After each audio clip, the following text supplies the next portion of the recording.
Hello, humans. I am recording this for, November, the month of Halloween. So this month I'm going to focus on some of the ghost stories and other kinds of creepy stuff. Here I'm going to talk about the 13 ghost points of Sun Simiao, which are pretty well known, and also another set of less well known ghost points from a doctor named Shu Qiufu.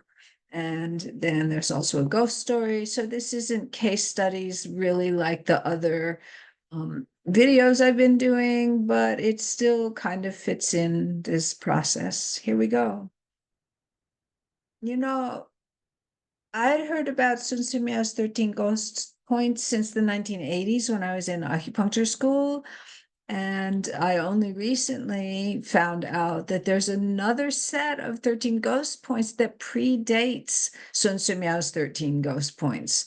And so there's this thing called the Liu Song dynasty. You can see the dates here in the 5th century. And that's at this period of disunity when nobody was in charge of all of China for very long, and that there'd be, dynasties in the north and dynasties in the south, and dynasties would last like 15 minutes. So anyway, you can see this is a pretty early date, and it's earlier than Sun Simiao, who's a Tang Dynasty doctor.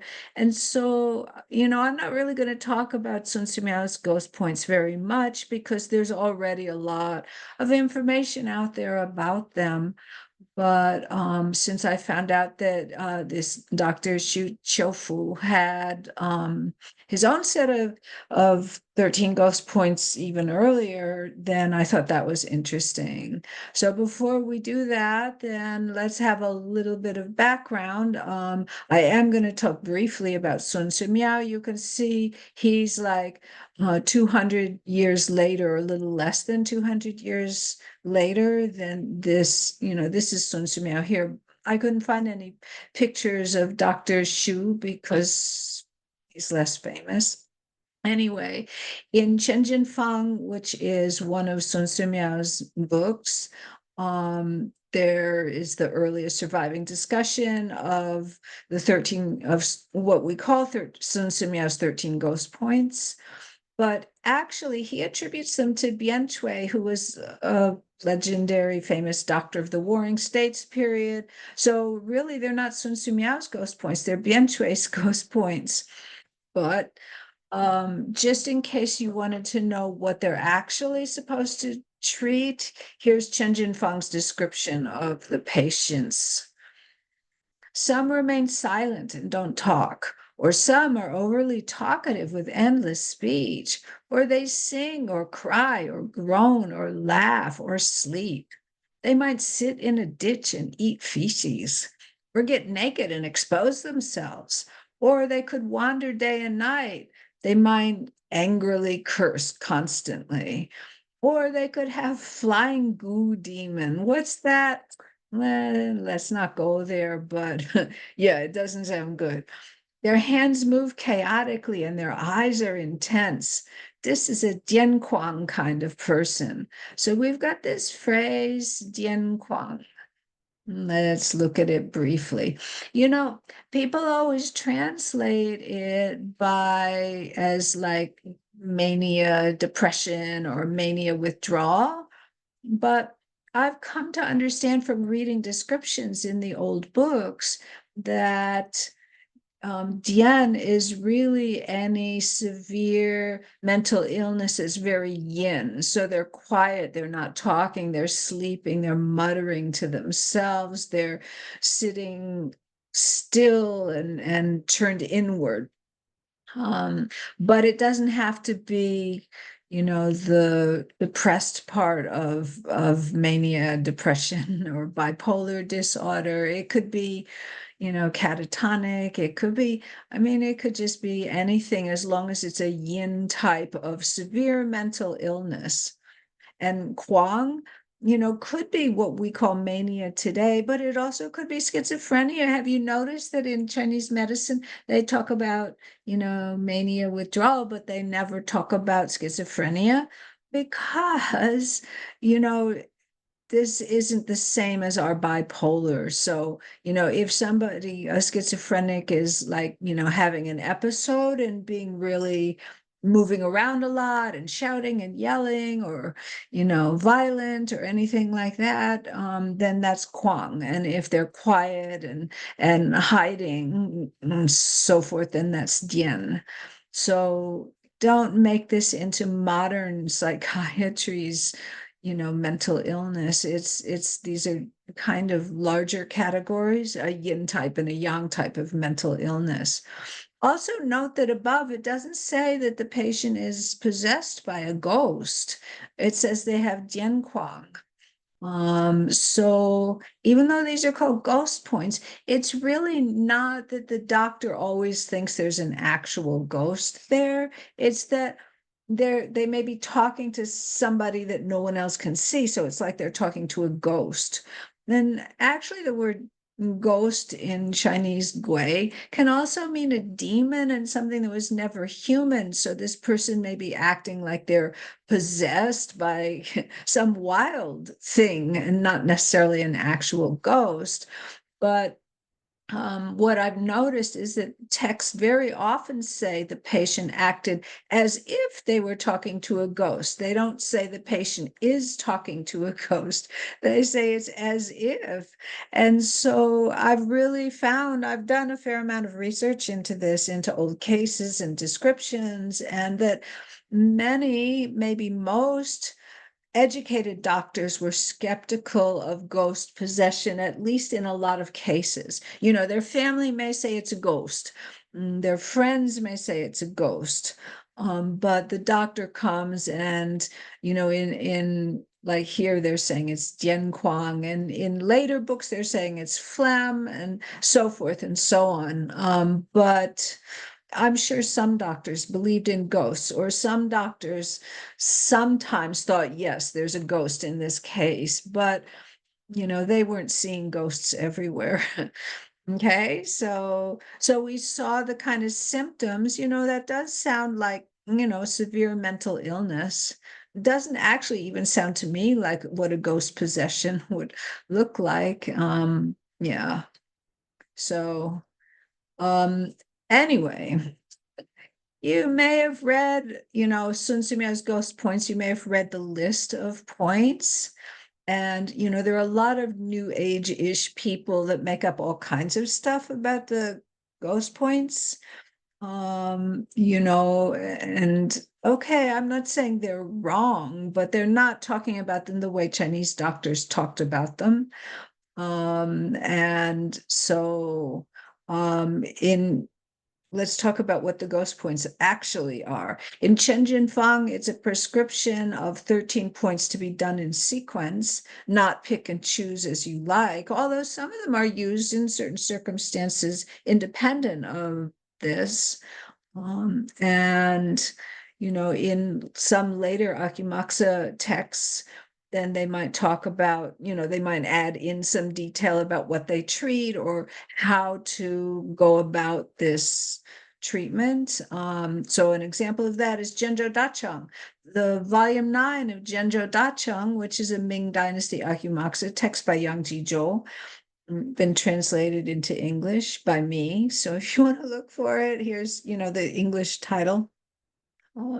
And he gives even incantations to use in part of this treatment. So the treatment is kind of ritualized. You have to do it in order, and there are ways you're supposed to interact with the patient. It describes how the doctor should interact with the patient, and there are various things that it talks about, needle technique and so forth. So maybe one day I'll do one of these episodes about Sun Simiao's 13 ghost points as described in Zhenzhou Dacheng. But right now, I want to talk about the thing that's new to me, which is that Dr. Shu's 13 ghost points. So there's a famous book that predates Zhenzhou Dacheng. It's called Zhenzhou Juying, and that's the first place where I could find, something about Shu Qiufu's 13 Ghost Points. It's a memorization poem. In the ancient books, one way they memorized information was to write it into poetry, maybe bad poetry, and then it would be easier to memorize the information. So the author of this, Jianzhou Zhuying, his name is Gao Wu. And this is early in the Ming Dynasty. So this is more than a thousand years after Dr. Shu lived. So I don't know, where he got the information. You don't find it. I haven't found it in earlier texts.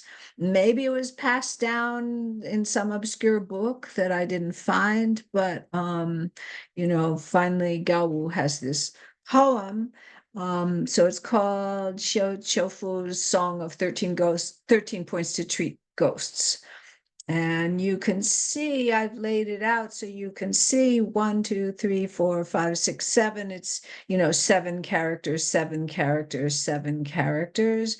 And when somebody reads this in Chinese, it's like the first 4 characters are a phrase and then the last 3 characters are a phrase. So there's like a rhythm to it. And I'm not going to read it to you in Chinese because my pronunciation is so bad.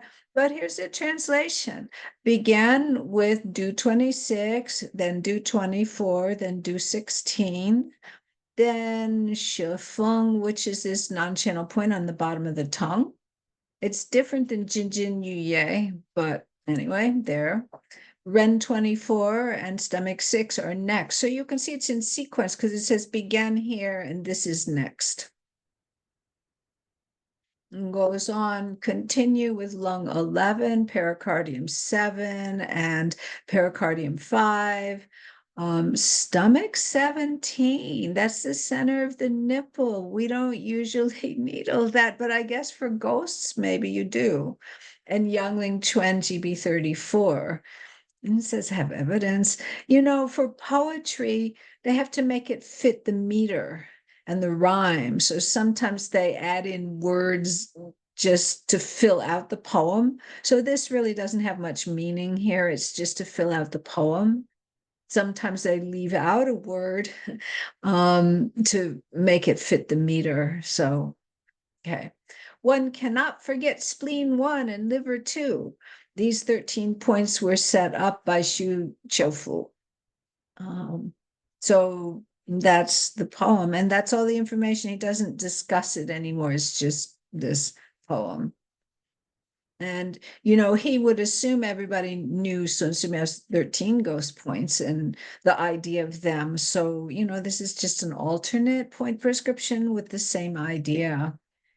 8 of these points are the same as Sun Simiao's 8 out of 13, and 5 are different points between the 2-point formulas. We'll see it on the next slide, the 2-point formulas.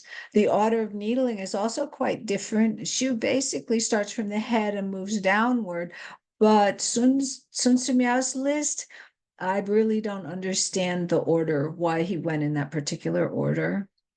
And the old books don't explain that. So points that are unique to one set, I colored in the background. So the points with the white background are in both formulas, although different order, and the points with the gray background are only on their side of the table. So here's Sun Simiao's ghost points, and here's Dr. Shu's ghost points. And so both start with do 26. And then you can see lung 11 is in both, and spleen 1 is in both, and pericardium 7 is in both. Do 16 is in both.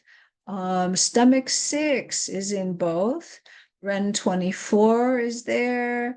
And then there's this, Sun Simiao calls it She Zhong Feng, which is basically the center seam under the tongue, like the little crease at the midline of the tongue. And here they call it shifeng, which is tongue seam, the seam of the tongue. It's the same thing, they're just calling it a different name. But the other points, are in gray, are different, and mostly see we've got points on the head and the face. And then we've got points on the arms, and then we've got points on the chest, and then we've got points on the legs. But with Sun Simiao's, we're jumping all over the place. Here's arms, here's legs, here's arms again, here's legs again, here's head, face, and so forth. So if you figure out the order, let me know, leave it in the contents, in the comments or email me. But those are the two sets of ghost points. But let's move on. This doctor, Shu Qiufu, treated a ghost. And that's probably why these ghost points are attributed to him, is like, wow, he can even treat a ghost. But before we can talk about him, we have to talk about his father, because that's kind of part of the story. So his father is also, of course, the family name is Shu, and then his given name is Xi. And so this is from a history book of the Southern dynasties from that period of time. And so this father, Mr. Xu was fond of Huang Lao. So Huang is Huangdi and Lao is Lao Tzu, and that's actually a term for Taoism, for at least certain types of Taoism. So he was Taoist, and he lived as a recluse, however you say that, on some mountain. And, Taoists like to hang out on mountains, and some Taoists passed by and asked him for a drink, which he gave. And then in gratitude, the Taoist left a gourd with Shuxi, and he said, your descendants are suitable for using Taoist skills to save the world, and they will obtain a 2,000 stone post. Like, what does that mean? A government post, an official job, and 2,000 stone has something to do with the salary. It's explained on the next slide. So let's wait till we get to the next slide. But he's saying your descendants, are able to use Taoist skills, are suitable for that, and they will also get some kind of government posting. So she opened the gourd when the Taoist was gone and found a one-volume book that's called Bian Cui Jing Jin Jing Jin. I can't say that, whatever. So Bian Cui's mirror classic, that Jing is, like Huangdi Ne Jing, classic. And this other Jing is a mirror. And Bian Cui, of course, was that famous doctor of the Warring States period that's, mythological. Okay, so then, the father, Mr. Shu, he studied this Taoist book really carefully. And because of what he learned from it, he was able to become famous all over. I don't think this book exists anymore. So, as I said, Huang Lao is a school of thought, and it was associated with Taoism. And the stone thing is a measurement of grain. I guess they had some standard stone. I don't know, but it's a measurement. It's a measurement, I guess, of volume or weight. And so in early times like this, a county level official would be paid a salary of 2,000 stone, which is what he said before, 2,000 stone of grain. So, they weren't necessarily paying cash, they'd pay in grain, and your family could use what it needed and you could sell the rest. But the term after a time came to mean county level officials in general. And I want to thank Leo Locke for doing the research and figuring that out, or maybe he already knew it, but he answered my question on this one. So thanks, Leo. Any mistakes I make are mine, but Leo is always an amazing help. Okay. And so this story and the following stories, they're all occurring during this Liu Song dynasty, which, as I told you, was during that period of disunity when, everything was a bit chaotic. Okay. So back to the story. Mr. Shu, Taoist Shu, he fathered a son, and the son was named Shu Qiufu, who's the one who has the ghost points and so forth. And the son, Qiufu, worked hard to further these Taoist skills. So he did get a government post, and he was ordered to a place called Xieyang to be a government official. One night when he was there, he heard a ghost groaning. The sound was very cold and mournful, and most people would have run away and found a new place to live. But he actually asked the ghost, "What's wrong? What do you need?" And the ghost replied, "My family name is whatever." And I mean, that's really what it says. It doesn't give the family name. He just said, "My family name is such and such. My home was in a place called Dongyang, and I suffered low back pain and died." I don't think the low back pain killed him, but he died at the time that he had low back pain. And even though I'm a ghost, the pain is still unbearable. I request that you treat me. And, Shu Qiufu said, "Gee, what do you want me to do? How do you want me to do that? I'm willing, but tell me how." And so the ghost asked him to make a straw effigy, to make a human shape out of straw and to press the points on it and then needle the points. Shu did as asked, and he also applied moxa on 4 sides. I wonder how you apply moxa on a piece of straw without setting the whole thing on fire, but anyway. He also needled 3 sites, and then it says GB 21. So I guess it's 3 sites in the area, GB 21, something like that. Yeah. And the next day, someone approached Shu just out of the blue and thanked him for his kindness. And then this person just vanished into thin air. So Shu Qiufu's contemporaries really thought he was amazing to be able to communicate with the spirit world like that. Okay, so that's how you treat a ghost. I could see that. Yeah, okay. His grandson was also famous. So there were a lot of famous people in this family. His grandson was a famous doctor named Shu Wubo. And so here's a different book that has this story, which, I'd heard this story before. And then when I was translating the other stuff, suddenly I realized that these two people were related. So yeah, what a family. Shu Wenbo of the Lusong dynasty. So that's this early dynasty in the 400s. He went out to the Joy of Wandering garden. They gave gardens nice names. So this garden, you can wander around and experience joy in this garden. So he went out to the garden gate with the young emperor of the Lusong dynasty. And there they happened to run into a woman who was wide, and apparently that means pregnant. Yeah, you can feel pretty wide when you're pregnant. The emperor also had some skill at examining and diagnosing. People have to have hobbies, and he's not the only emperor that I've read about or the only royal family person who was really interested in medicine. And so he had some skill at examining and diagnosing, and he read her pulse and said, "It's a girl." Then he asked Shu Wenbo, who was, a famous doctor. So even though I'm the emperor, let's ask the famous doctor to see if I'm right. And Shu said, it's a boy and a girl, meaning twins.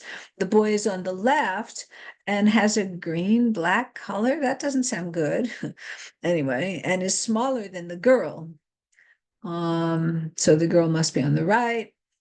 The emperor was impatient and wanted to, like win the bet or something like that. And so he ordered them to cut the woman open to see. Isn't that horrible? Like, what a horrible emperor. Anyway, so Shu sorrowfully said, "Your humble servant," meaning me, I humbly request to needle her, and the fetuses will fall down and come out." And so he then needled the foot Tai Yin, which is spleen channel, and supplemented the hand Yang Ming, which is large intestine channel. The fetuses responded to the needles and dropped. They came out, and the result was exactly what Shu had said. Stupid emperor. Anyway, Later doctors said, even though this doesn't say which point, but later doctors said that the foot tie-in, where it says needling the foot tie-in, refers to spleen 6, and where it says needling the hand yang ming refers to Li4. And ever since, those points have been a point combination to induce labor and have also been prohibited for needling in pregnant people. So that's my story about the extraordinary people in the Shu family. And okay, more later, another time.